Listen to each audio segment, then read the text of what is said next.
그러니까 시카고 근교의 집을 배경으로 한 영화라서 아마 시카고에 사시는 분들에게는 더 기억에 남을 거라 생각을 합니다. 이 영화는 온 가족이 정신없이 크리스마스 휴가를 떠나는데 그만 아이를 집에 두고 떠나버린 그 이야기로 시작을 합니다. 영화 속에서 홀로 집에 남겨진 어린 케빈은 가족이 없기 때문에 불안감을 느끼기 시작하고, 그리고 가족들에게 마치 잊혀진 존재와 같은 그런 서글픈 마음을 이렇게 갖게 됩니다. 그런데 이 영화에서 그가 느꼈던 불안감과 외로움은 사실은 우리가 살면서 겪는 불안감, 외로움, 이런 것들을 대변하고 있는 그러한 감정이라고 볼 수가 있겠습니다.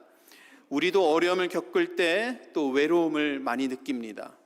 그리고 문제 해결이 되지 않아서 또 어려움을 겪고 심적으로도 큰 부담이 느끼고, 특별히 신앙생활 하는 가운데 있어서 이런 어려운 문제들이 해결되지 않을 때 종종 우리는 하나님이 나를 잊으신 것은 아닌지라는 그런 생각을 종종 하게 됩니다.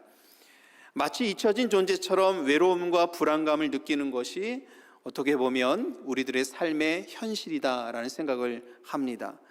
이 영화 속에서 잊혀진 아이가 겪는 이 불안감, 외로움, 잊혀진 존재라는 이 감정은, 사람이 느낄 수 있는 이 마음은 사실은 우리의 영적인 현실을 반영하기도 한다는 것이죠. 이것은 단순히 영화의 이야기가 아닙니다. 오늘 본문 속에서 시온의 처절한 외침이기도 하지요. 나라를 잃고 포로로 끌려간 그들은 마치 하나님 아버지에게 완전히 잊혀진 고아처럼 느껴지고 있습니다. 그래서 그들은 14절에서 이렇게 말을 합니다. 여호와께서 나를 버리시며 주께서 나를 잊으셨다. 이렇게 탄식을 합니다. 여러분 14절 한번 같이 읽어볼까요? 오직 시온이 이르기를 여호와께서 나를 버리시며 주께서 나를 잊으셨다 하였거니와.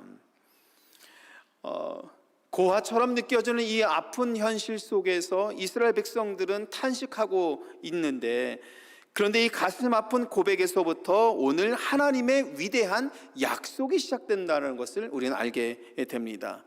오늘 14절 이 말씀 속에서 우리는 두 가지의 단어에 집중해야 합니다. 나를 버리셨다, 그리고 나를 잊으셨다. 이 두 가지를 우리가 집중하기를 원합니다. 나를 버리셨다라고 말씀하시는 이 단어는 히브리어 원어로 아자브라는 단어에서 나오게 된 겁니다.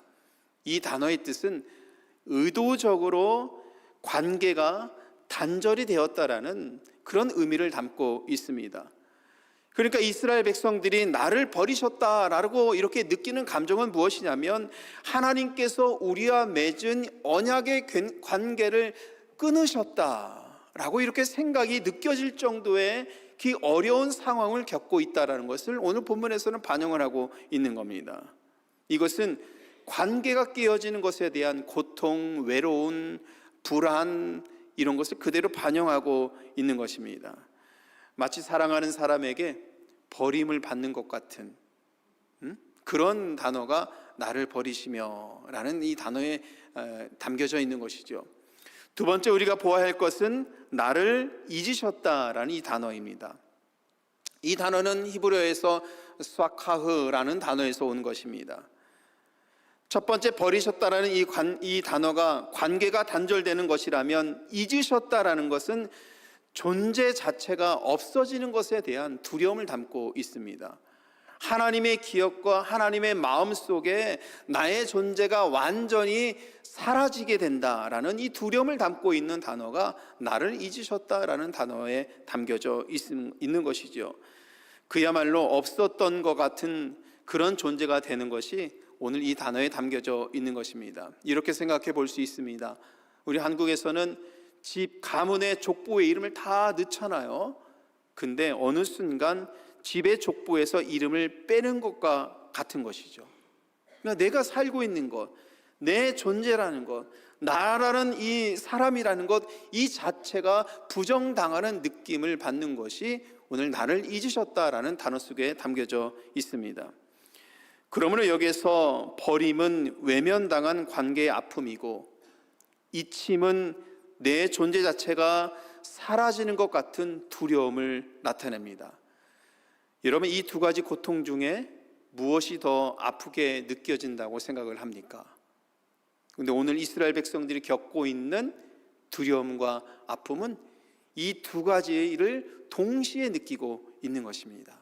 하나님과의 관계가 단절돼서 하나님께로부터 버림받은 그런 느낌, 그리고 그것과 더불어서 나라는 존재가, 언약의 관계가 깨어짐으로 인해서 완전히 기억되지 않고 사라진 것 같은 그런 고통, 이런 절망을 동시에 느끼고 있는 것이 이스라엘 백성들이 겪고 있는, 오늘 본문 속에서 겪고 있는 백성들의 마음이라는 것입니다. 사실은 여러분, 우리가 살아가는 이 삶의 자리에 있어서 우리 역시 이 비슷한 영적인 이런 절망을 겪을 때가 있습니다. 마음과 뜻대로 되지 않아서 모든 것이 망가지는 것 같은 그런 때, 하나님께로부터는 아무런 도움을 받지 못하는 것 같은 그런 현실을 우리가 맞이할 때가 종종 있죠. 그럴 때는 우리도 갈등이 되고 관계가 단절되었는가에 대한 질문을 하게 되고, 그런 생각이 자꾸 마음속에 떠오르게 됩니다. 이민생활을 하면서 땀 흘려 일했지만 여전히 이 땅에서 살아가면서 이방인처럼 느껴질 때, 그럴 때 고독이 찾아옵니다. 외로움이 찾아옵니다. 이 땅에서 수십 년을 살았어도 왠지 외로움이 막 밀려올 때가 이민자로서 살아가는 우리들의 삶의 현실이지 않을까라는 생각을 하게 됩니다. 또한 우리가 살아가면서 이 땅에서 오래 살았지만 서툰 영어 때문에 병원에 가는 것, 관공서에 가는 것, 여전히 우리가 불편하고 그리고 어려울 때가 종종 있지 않습니까? 그런 것을 겪을 때도 이와 유사한 비슷한 마음을 우리가 느낄 때가 있습니다. 어려운 사업이 좀처럼 회복되지 않을 때 밤잠을 설치기도 합니다.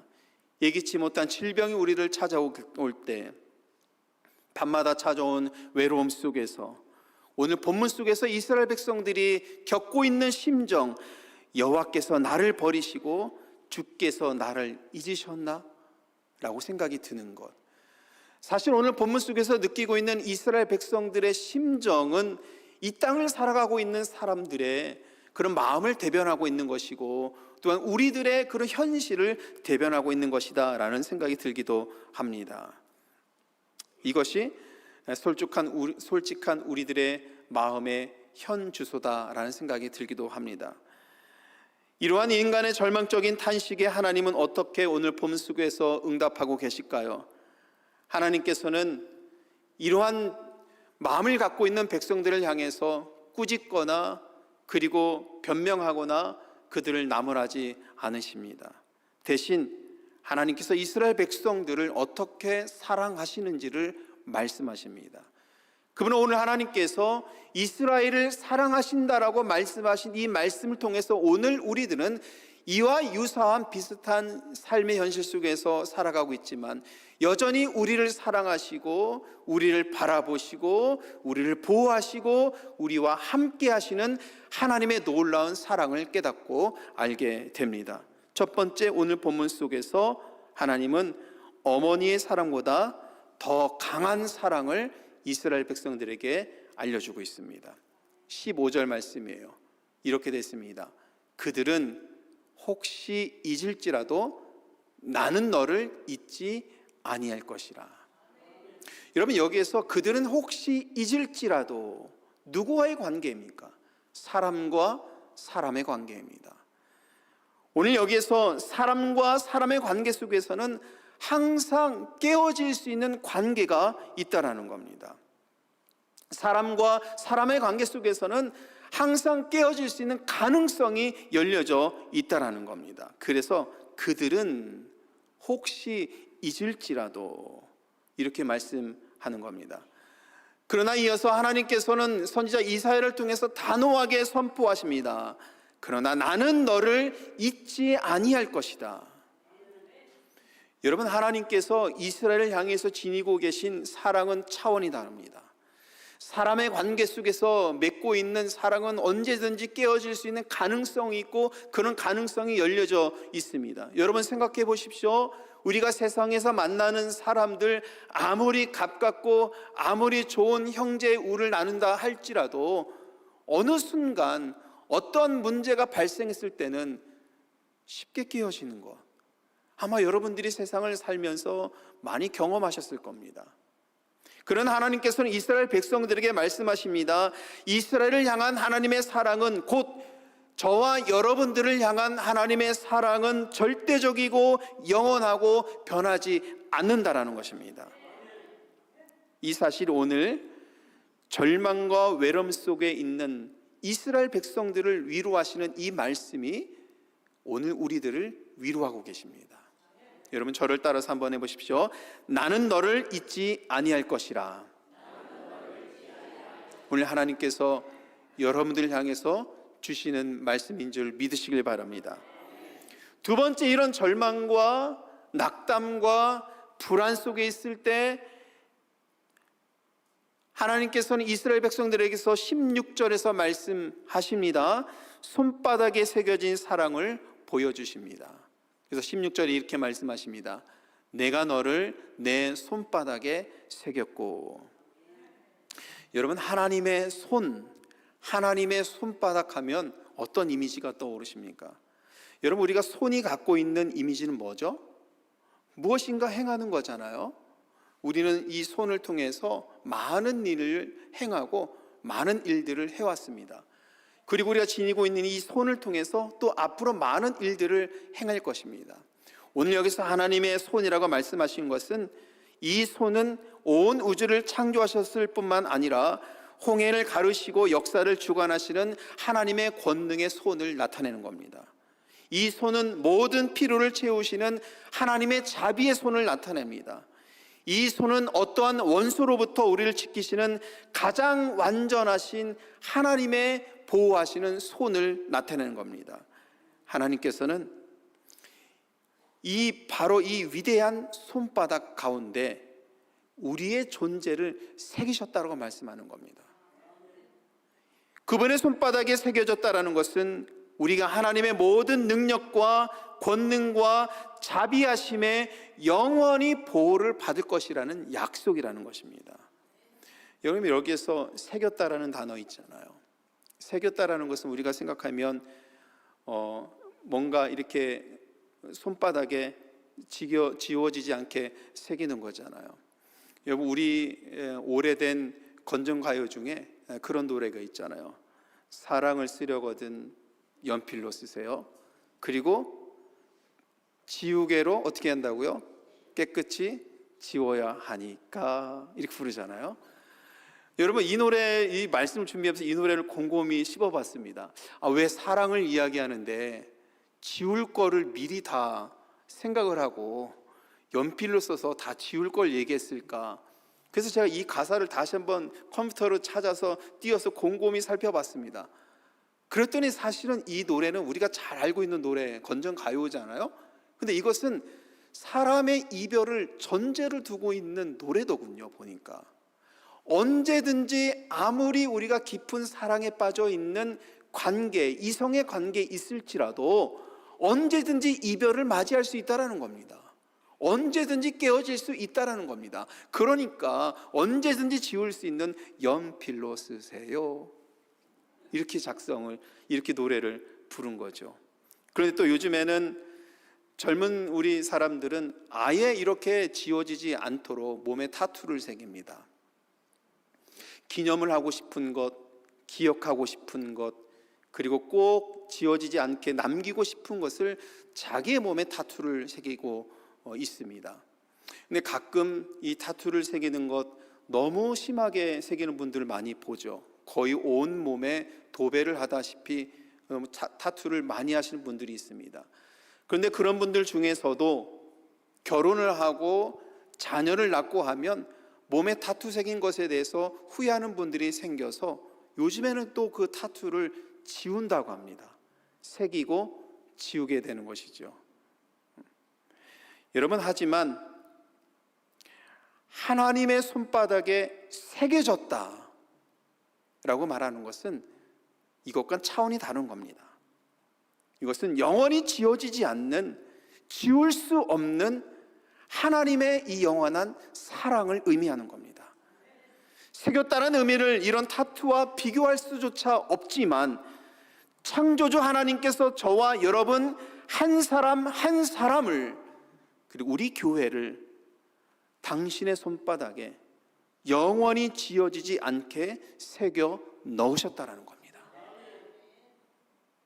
여러분, 그리고 이 새겨진 흔적, 하나님의 손에 새겨진 흔적, 손에 남겨진 흔적, 이것을 생각하면 무엇이 떠오릅니까?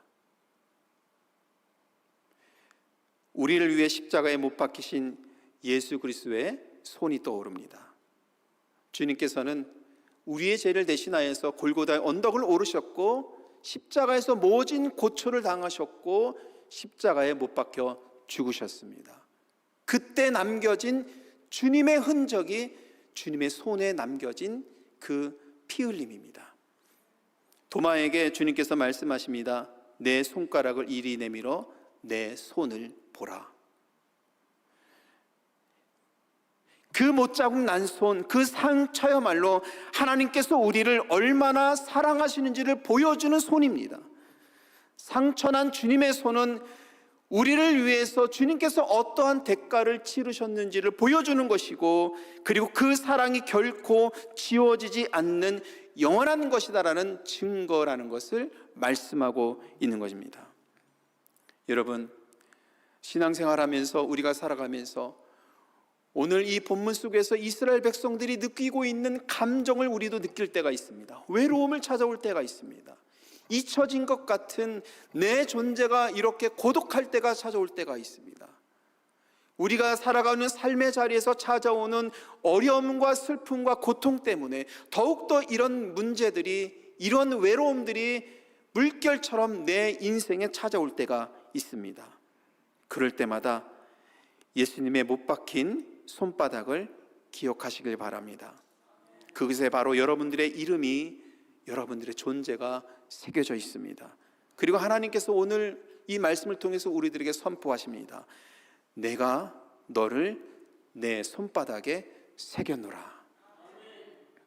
이것이 우리를 향한 하나님의 사랑인 줄 믿습니다. 하나님께서는 오늘 절망 가운데 있는 이 백성들에게 위로하시고 희망의 메시지를 전해주시는데 여기에서 끝나지 않습니다. 하나님은 우리를 어루만져 주실 뿐만이 아니라 회복을 약속하십니다. 황폐했던 백성들이 돌아와 도시가 다시 재건될 것이고, 기쁨이 넘칠 것이고, 찬양의 소리가 넘칠 것이고, 이곳에 많은 백성들이 다시 가득하여서 예루살렘 성에 하나님을 예배하는 자들이 거룩하게 있을 것이다라는 희망의 메시지를 주십니다. 여러분, 우리가 신앙생활하면서 이러한 메시지를 받으면 어떻게 해야 됩니까?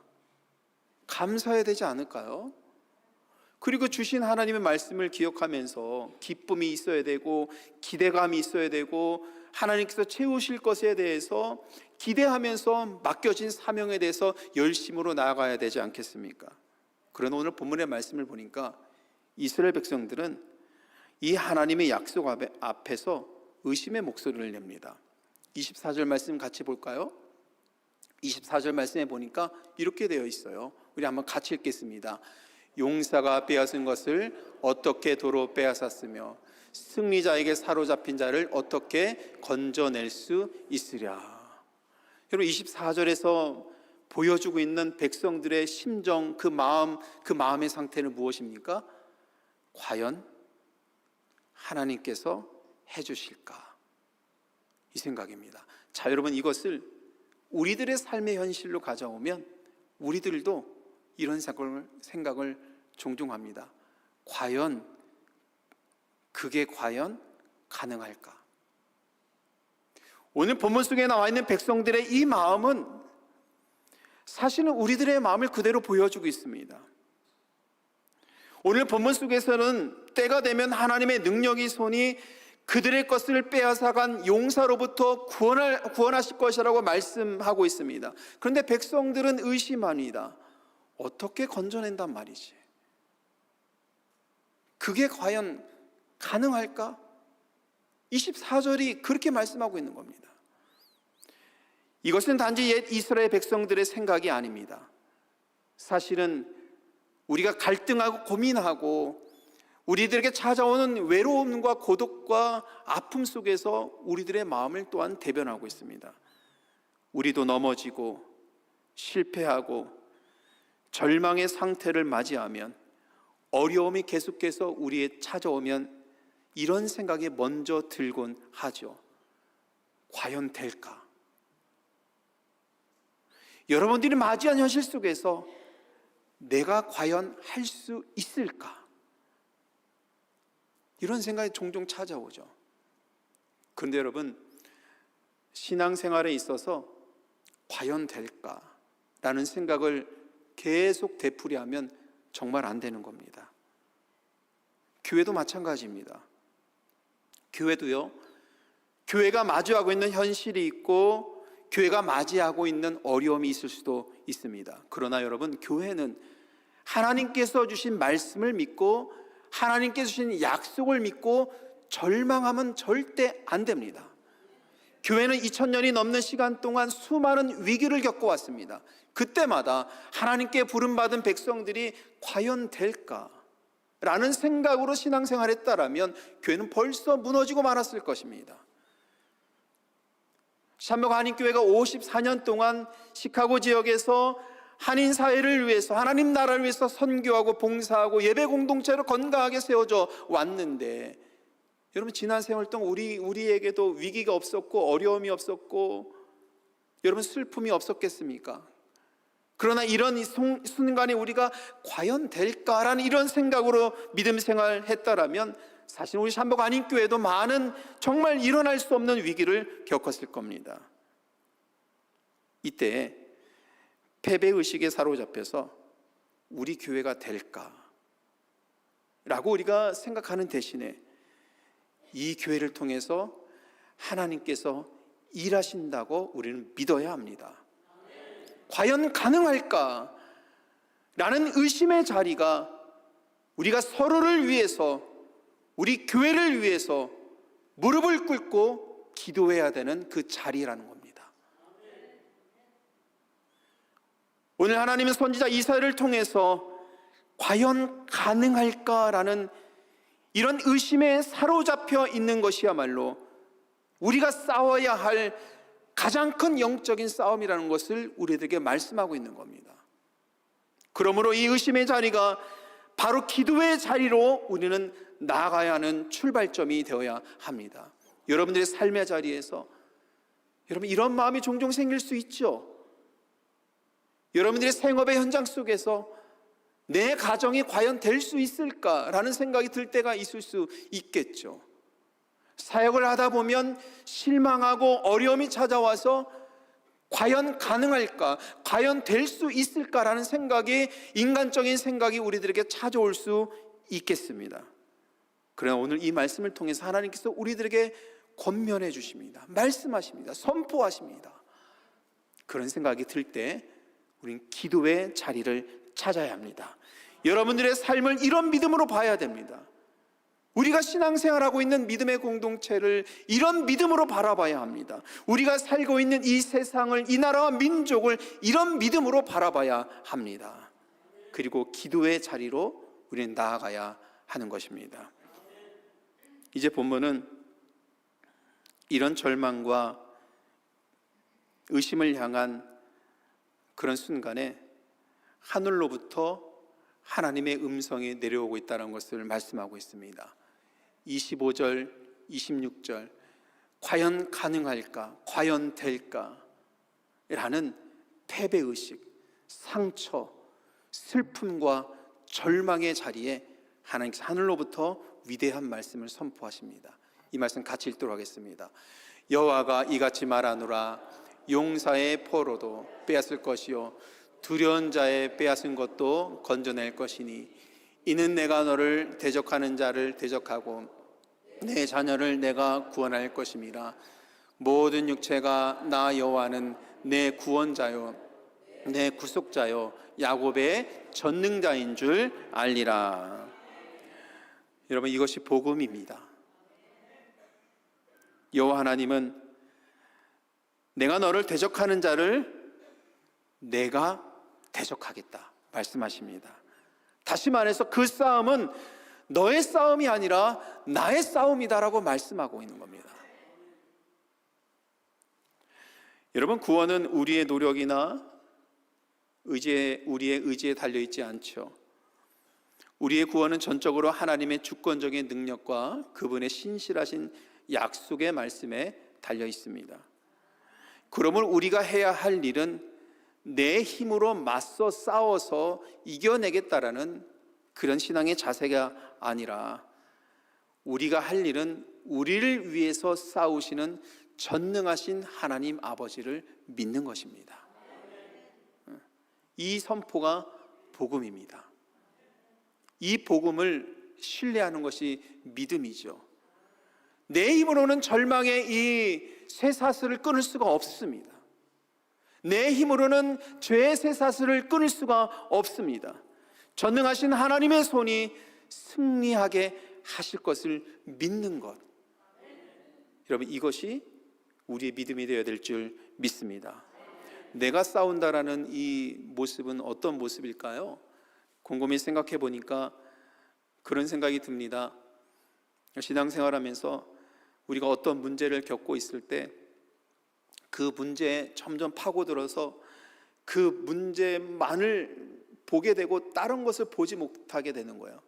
그래서 여러분, 우리가 문제가 발생했을 때, 오늘도 함께 나눴습니다만, 그 문제가 발생했을 때 기도의 자리로 나가야 된다는 이 말씀이 왜 중요하면, 문제만 계속해서 생각을 하고 그 문제만 내 힘으로 될 것이라고 생각하고 바라보면 자꾸 그 문제 안으로 더 깊게 빠지게 되는 거예요. 다른 것을 볼 수가 없어요.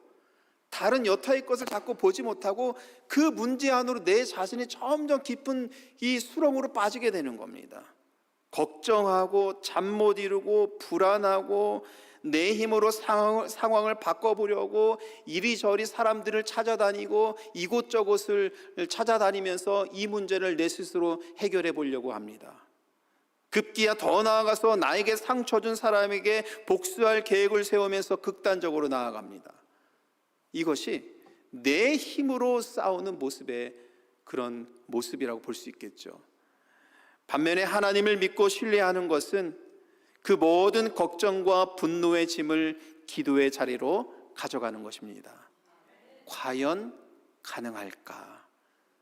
이렇게 생각하는 것이 아니라 하나님의 이 능력의 손으로 대신 싸워서 승리를 주실 것이다.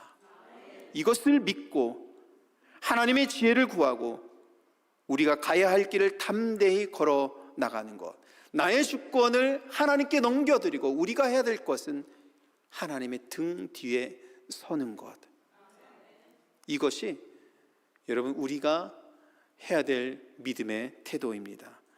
그러므로 이제 우리가 할 일은 단 하나입니다. 십자가에서 우리의 모든 죄와 저주를 대신 담당하신 예수 그리스도를 온전히 믿는 것입니다. 우리 예수님께서 대신해서 우리에게 승리를 전해주실 것이고, 예수님께서 우리를 대신해서 하나님의 놀라운 은혜의 역사를 우리에게 주실 것입니다. 출애굽기 14장 14절 이렇게 말씀합니다. 여호와께서 너희를 위하여 싸우시리니 너희는 가만히 있을지어다. 사랑하는 성도 여러분, 하나님께서 우리 편이 되어 주셔서 싸우시면 불가능도 무너지는 겁니다.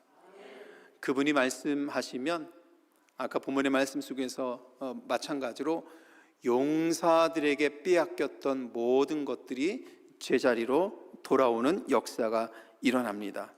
이제 우리를 보호하시는 하나님을 향한 믿음을 우리가 회복을 해야 합니다. 그래서 하나님의 승리가 우리의 승리가 되는 이 놀라운 은혜를 매일 경험하는 저와 여러분이 그렇게 믿음 생활 해야 될 줄 믿습니다. 여러분, 혹시 이스라엘 백성들처럼 하나님께서 나를 버리시지 않았을까? 나를 잊지 않으셨을까? 과연 이것이 가능할까라는 이런 생각에 사로잡혀 있는 분들 있습니까? 오늘 말씀을 기억하십시오. 첫 번째, 하나님의 사랑은 어머니의 사랑보다 더 강하고 신실하심을 믿으시길 바랍니다. 두 번째, 하나님은 저와 여러분을 그분의 손바닥에 새기셨음을 믿으시길 바랍니다. 세 번째, 우리의 상황이 아무리 절망적으로 보일지라도 전능하신 하나님께서 우리 대신 싸워주시고 우리를 구원하여 회복시키실 것을 믿으시길 바랍니다. 오늘 이 변함없는 하나님의 약속을 붙들고 나아가는 저와 여러분 가운데 우리 하나님 아버지께서 또 우리 주 예수 그리스도께서 주시는 풍성한 은혜가 한 주간 충만하기를 주님의 이름으로 축원합니다.